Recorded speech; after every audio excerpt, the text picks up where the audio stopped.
Back to Kittoos crafting your curiosity. இன்றைக்கி நம்ம Kittus craft சேனலில் என்ன கிராஃப்ட் பண்ண போகிறோம்னா, ஒரு வேஸ்ட் கம்ஃபர்ட் டப்பா வச்சு தான் நமக்கு சூப்பராக ரீக்ரியேட் பண்ணி ஒரு அழகான ஆர்கனைசராக நம்ம யூஸ் பண்ண போகிறோம். எப்படி பண்ணலாங்கிறத பார்த்துடலாமா? அதுக்கு ஃபஸ்ட்டு இந்த மாதிரி ஒரு டப்பா எடுத்துக்கோங்க. இந்த டப்பா தான் இல்லை, இதே மாதிரி உங்களுக்கு பாட்டில்ஸ் கிடச்சாலுமே நீங்கள் யூஸ் பண்ணிக்கலாம். ஃபஸ்ட்டு அதை இந்த மாதிரி குட்டியாக கட் பண்ணிவிட்டு இந்த மாதிரி 2 அட்டை எடுத்துக்கோங்க, வேஸ்ட் அட்டை. அதில் வந்து ஏதாவது ஒரு அழகான ஷேப் வந்து ட்ரா பண்ணி கட் பண்ணி எடுத்துக்கோங்க. 2 கட் அவுட் வேணும். நான் வந்து பட்டர்ஃப்ளை சூஸ் பண்ணி அந்த பட்டர்ஃப்ளையை ஃபஸ்ட்டு ட்ரா பண்ணிவிட்டு அதுக்கப்புறமா கட் பண்ணி எடுத்துக்கிட்டேன் 2 அட்டையிலையுமே. ரொம்ப ஈஸியான அண்ட் க்யூட்டான கிராஃப்ட்னே சொல்லலாம். கண்டிப்பாக ட்ரை பண்ணி பாருங்கள். இந்த திங்ஸ் எல்லாம் கிடச்சிதுன்னா நீங்கள் இன்னும் நம்ம கிட்டூஸ் கிராஃப்ட் சேனலை சப்ஸ்கிரைப் பண்ணலைன்னா மறக்காமல் சப்ஸ்கிரைப் பண்ணிக்கோங்க. பக்கத்தில் இருக்கிற பெல் ஐக்கானையும் கிளிக் பண்ணிக்கோங்க.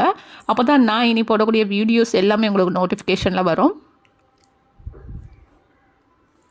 இப்போ 2 பட்டர்ஃப்ளை கட் அவுட்ஸ் ரெடி ஆகிடுச்சு. அதில் நான் இப்போ எதை வச்சு நான் இப்போ டெக்கரேட் பண்ண போகிறேன்னா பிஸ்தா ஷெல் தான். உங்கள்கிட்ட இந்த மாதிரி டெக்கரேட்டிங் ஐட்டம்ஸ் வேறு ஏதாச்சும் கிடச்சிருந்தா கூட நீங்கள் வந்து யூஸ் பண்ணிக்கலாம். நான் பிஸ்தா ஷெல் எடுத்திருக்கேன். ஒரு பட்டர்ஃப்ளை கட் அவுட்டில் மட்டும் பிஸ்தா ஷெல் வச்சு நல்லா டெக்கரேட் பண்ணிக்கோங்க. இன்னொன்றில் வந்து நீங்கள் பேஸ்ட் பண்ணணும்னு அவசியம் இல்லை. ஏன்னா நம்ம வந்து ஒரு பட்டர்ஃப்ளை கட் அவுட்டை ஃப்ரண்ட்லேயும் இன்னொன்று பேக்லேயும் மட்டும்தான் நம்ம செட் பண்ண போகிறோம். ஸோ ஃப்ரண்டில் இருக்கிறத மட்டும் நம்ம நல்லா டெக்கரேட் பண்ணி விட்டுக்கலாம்.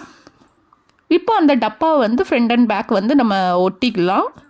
ஒட்டினதுக்கப்புறமா பிஸ்தா ஷெல்லையுமே ஃபுல்லாகவே நான் அப்ளை பண்ணி விட்டுட்டேன், பேஸ்ட் பண்ணி விட்டுட்டேன் பிஸ்தா ஷெல்லையுமே. அந்த பிஸ்தா ஷெல்லை இப்போ பெயிண்ட் பண்ணிடலாம்.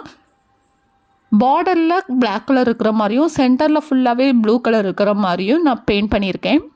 உங்களோட க்ரியேட்டிவை பொறுத்து தான் இருக்குது. நீங்கள் வந்து பார்டரில் லேஸ் வச்சு கூட நீங்கள் வந்து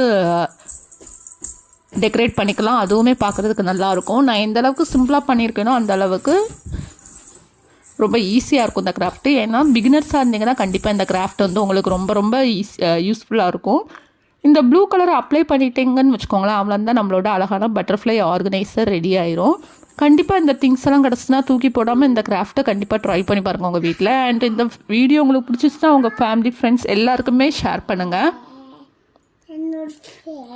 இப்போது நான் வந்து ப்ளூ கலர் அப்ளை பண்ணிகிட்டு இருக்கேன். நான் என்ன கலர் சூஸ் பண்ணி அப்ளை பண்ணிகிட்டு இருந்தேன்னா ஆக்ரிலிக் கலர் தான். அவ்வளோதான் நம்மளோட கிராஃப்ட் ரெடி. இப்போ பார்த்தீங்கன்னா அதில் கொஞ்சம் பென்சில்ஸ்லாம் நான் ஆர்கனைஸ் பண்ணி வச்சுட்டேன். நம்மளோட க்யூட்டான அழகான கிராஃப்ட் ரெடி ஆகி